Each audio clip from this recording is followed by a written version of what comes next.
BSc part third. Good morning. Spectroscopy को continue करते हुए आज बता रहे हैं बैंड स्पेक्ट्रा के कितने प्रकार होते हैं। बैंड स्पेक्ट्रा का वर्गीकरण।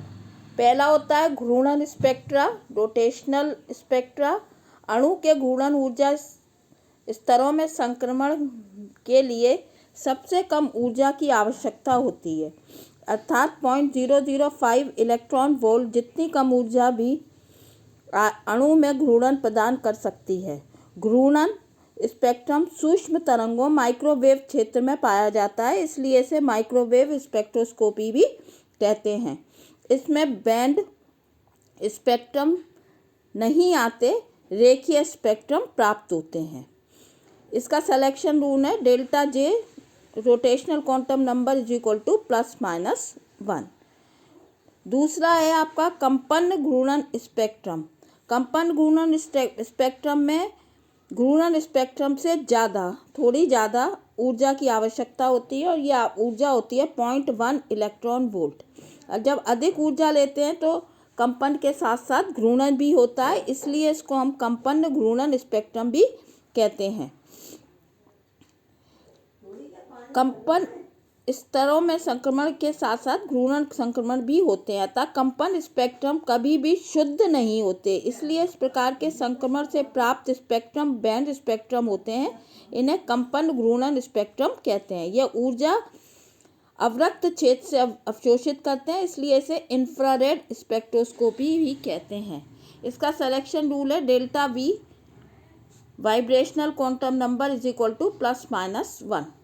इसका तीसरा प्रकार है इलेक्ट्रॉनिक ट्रांजिशन या इलेक्ट्रॉनिक स्पेक्ट्रम। इसमें सर्वाधिक ऊर्जा की आवश्यकता होती है। यदि अणु को अधिक ऊर्जा 5 से 10 इलेक्ट्रॉन वोल्ट से उत्तेजित किया जाए तो इलेक्ट्रॉनीय संक्रमण होते हैं। इससे प्राप्त स्पेक्ट्रम को हम इलेक्ट्रॉनिक स्पेक्ट्रम कहते हैं। इन इलेक्ट्रॉनिक संक्रमण के साथ साथ कंपन तथा घूर्णन संक्रमण भी हो जाते हैं, अतः इलेक्ट्रॉनिक स्पेक्ट्रम एक जटिल स्पेक्ट्रम के रूप में प्राप्त होते हैं। इसे पराबैंगनी तथा दृश्य प्रकाश में देखा जा सकता है, इसलिए इसको हम यूवी स्पेक्ट्रोस्कोपी भी कहते हैं। इसके लिए सिलेक्शन रूल है delta n is equal to principal quantum number delta n is equal to ±1। इसी के साथ होता है डेल्टा वी +-1 तथा इसमें घूर्णन रोटेशन भी होता है, इसलिए delta J is equal to +-1। ये 3 प्रकार के स्पेक्ट्रम है। पहला कहलाता है घूर्णन स्पेक्ट्रा माइक्रोवेव स्पेक्ट्रोस्कोपी। दूसरा कंपन स्पेक्ट्रम जो शुद्ध नहीं होते, कंपन घूर्णन स्पेक्ट्रम होते हैं, इन्हें कहते हैं इंफ्रारेड स्पेक्ट्रोस्कोपी। और लास्ट होते हैं इलेक्ट्रॉनिक संक्रमण या इलेक्ट्रॉनिक स्पेक्ट्रम, जो कि कंपन घूर्णन और इलेक्ट्रॉनिक संक्रमण के साथ होते हैं। इसको हम कहते हैं यूवी स्पेक्ट्रोस्कोपी। ऊर्जा आपको बताई थी, एक में 0.005 इलेक्ट्रॉन वोल्ट, एक में 0.1 इलेक्ट्रॉन वोल्ट और एक में 5 से 10 इलेक्ट्रॉन वोल्ट। अब इसका नेक्स्ट टॉपिक है स्वतंत्रता की कोटि या डिग्री ऑफ फ्रीडम। एक परमाणु को कितने डिग्री ऑफ फ्रीडम होते हैं आप जानते हो। 3 दिशाएं होती हैं, XYZ, 3 कोऑर्डिनेट होते हैं, तो 3 मिनिमम डिग्री ऑफ फ्रीडम 3 होता है। तो अब स्वतंत्रता की कोटि को आपको पढ़ा रहे हैं। किसी कण की संपूर्ण स्थिति निर्धारण करने के लिए आवश्यक स्वतंत्र कोटियां या निर्देशांकों की संख्या को उस कण की स्वतंत्रता की कोटि कहते हैं। पहला केस है एक कण जो सीधी रेखा में चलता है, तो कण की स्वतंत्रता की कोटि 1 होगी। यदि वो x दिशा में चल रहा है और x में ही वापस लौट रहा है तो स्वतंत्रता की कोटि 1 होगी। यदि कोई कण तल में है तो उसके पास 2 अक्षें x तथा y की आवश्यकता होगी, अतः उस कण की स्वतंत्रता की कोटि 2 होगी। और यदि कोई कण त्रिविम में घूमता है तो स्वतंत्रता की कोटि XYZ 3 होगी। अब गैस के अणु जिसमें n परमाणु हैं कि कुल स्वतंत्रता की कोटि 3n होती है। घूर्णन स्वतंत्रता की कोटि पहले बताते हैं घूर्णन स्वतंत्रता की, और 3 तो सबके लिए होती है जो कि स्थानांतरण गति को प्रदर्शित करते हैं। घूर्णन स्वतंत्रता की कोटि, यदि अणु अपने तीनों अक्ष पर घूर्णन करता है, एक्स पे भी, वाई पे भी, जेड पे भी, तो स्वतंत्रता की कोटि 3n है। यदि अणु के परमाणु एक रेखा में अर्थात रेखीय अणु है तो उसकी स्वतंत्रता की कोटि का मान 2 होगा। किसी द्विपरमाणु अथवा रेखीय अणु जो x तथा y अक्ष के लंबवत अक्ष के सापेक्ष घूर्णन करता है तो स्वतंत्रता की कोटि का मान 2 होगा। किसी द्विपरमाणु अणु में यदि किसी त्रिपरमाणुक अणु में x, y, z में घूर्णन होता है अतः अरेखीय अणु में घूर्णन स्वतंत्रता की कोटि 3 होती है। तो रोटेशनल डिग्री ऑफ फ्रीडम का जो मान होता है वो 2 और 3 दो ही होते हैं। 2 होते हैं यदि अणु रेखीय और सीधी रेखा में x और y दो रेखाओं में काम कर रहा है या चल रहा है, और अगर अरेखीय और 3 डायरेक्शन में चल रहा है, x, y, z में घूर्णन कर रहा है तो उसकी स्वतंत्र कोटियों की संख्या 3 होगी। कंपन स्वतंत्रता की कोटि किसी द्विपरमाणु अथवा n परमाणु वाले रेखीय अणु के लिए कंपन स्वतंत्रता की कोटि 3n - 5 n परमाणु सबसे रखने वाले अरेखीय अणुओं के लिए कंपन स्वतंत्रता की कोटि का मान होता है 3n - 6। किसी n परमाणु के 3n - 5 इसलिए होता है 3n - 2 और -1, तो 3n - 2 -3 और -2, तो ये हो जाता है 3n - 5, और अरेखीय अणु में होता है 3n -3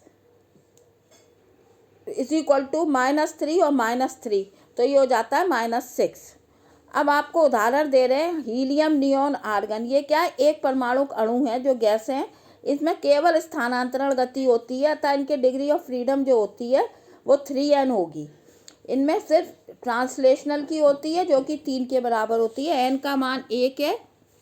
अतः हाइड्रोजन के लिए डिग्री ऑफ फ्रीडम FTR = 3 × 1 3। एक परमाणु अणु में कंपन व घूर्णन गति नहीं होती, इसमें सिर्फ 3 जो होती है स्वतंत्रता कोटि की संख्या वो होती है स्थानांतरण के लिए, तो इसमें डिग्री ऑफ फ्रीडम होता है 3। अब हम द्विपरमाणु अणु H2O Cl2 की बात करते हैं तो इसमें n का मान है 2, क्योंकि 2 परमाणुओं से बना है, तो कुल स्वतंत्रता की कोटि हो जाती है 3 दूनी 6। 6 में से ट्रांसलेशनल डिग्री ऑफ फ्रीडम जिसे FTR लिखा हुआ है ये होता है 3, क्योंकि 3 स्वतंत्रता की कोटि होती है ट्रांसलेशन के लिए। अणु x में भी जा सकता है, y में भी जा सकता है और z में भी जा सकता है। रोटेशनल की जो होगी इसकी, क्योंकि ये रेखीय अणु है सीधी लाइन में, तो इसमें रोटेशनल की सिर्फ 2 ही होंगी, डिग्री ऑफ फ्रीडम x और y। और वाइब्रेशनल में कितनी होगी 3n, चूंकि ये रेखीय है तो इसमें सूत्र लगेगा हमारा 3n - 5 का, तो वाइब्रेशनल है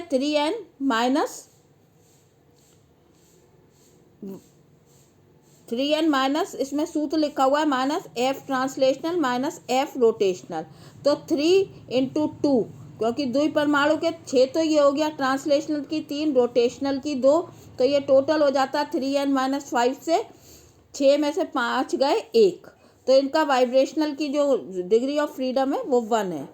अब रेखीय त्रिपरमाणु कार्बन डाइऑक्साइड का एग्जाम्पल लेते हैं तो इसमें कुल स्वतंत्रता की कोटि होती है 3n, तो 3 × 3 9 हो जाएंगी कुल। 9 में से ट्रांसलेशनल 3 होती हैं, रोटेशनल चूंकि ये रेखीय है तो इसकी 2 ही होती हैं। अब वाइब्रेशनल क्या होगी, रेखीय है तो 3n - 5 करके आप देखिए, तो 3n - 5 से 9 - 5 करोगे तो अपने आप ही 4 आ जाएगी। और हमने इस तरीके से भी लिखा हुआ है 3n - f translational -f rotational, तो 3 × 3 तो 9 हो गया, ट्रांसलेशनल की 3, रोटेशनल की 2, तो टोटल हो जाती है 9 में से 5 गए 4। अब इसी का उदाहरण है त्रिपरमाणु का H2O। ये अरेखीय है तो इसमें अलग हो जाएंगी डिग्री ऑफ फ्रीडम। कुल स्वतंत्रता की कोटियां तो 9 ही रहेंगी, क्योंकि 3 है इसमें परमाणु, तो 3 × 3 = 9। अब ट्रांसलेशनल की 3 होती हैं, अरेखीय में हमने आपको बताया रोटेशनल की 3 होती हैं, तो 3 हो जाएंगी, तो इसमें सूत्र जो लगेगा वो 3n - 6 का सूत्र लगेगा। तो F vibrational degree of freedom of कंपन की स्वतंत्रता की कोटियाँ बराबर होती हैं 3n minus F translational minus F rotational. तो ये हो जाता है 3n माइनस 6। तो 3n का 3 3 9, 9 में से 6 गए 3। हमने इस तरीके से भी लिखा हुआ है 3 इंटू 3 माइनस 3 और माइनस 3 रोटेशनल, तो टोटल 9 माइनस 6 3। अब फॉर्मेल्डिहाइड का लेते हैं। इसमें 4 हैं, 1 2 3 4 अणु हैं, 4 परमाणु हैं। ये अरेखीय है। अरेखीय है तो कंपन की जो होंगी वो 3n माइनस 6 का सूत्र लगेगा। तो इसमें कुल स्वतंत्रता की कोटि है 3n, तो 3 को 4 से गुणा करने पे 12 आती हैं।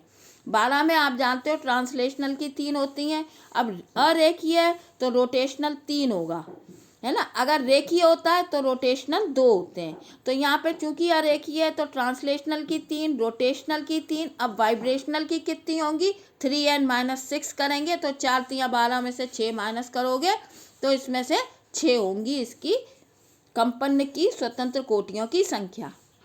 इसी प्रकार हमने लिखा है Sc triple bond CH acetylene C2H2 का सूत्र।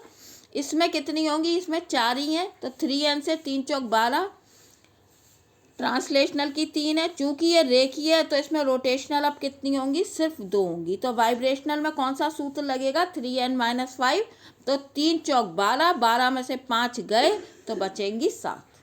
Thank you.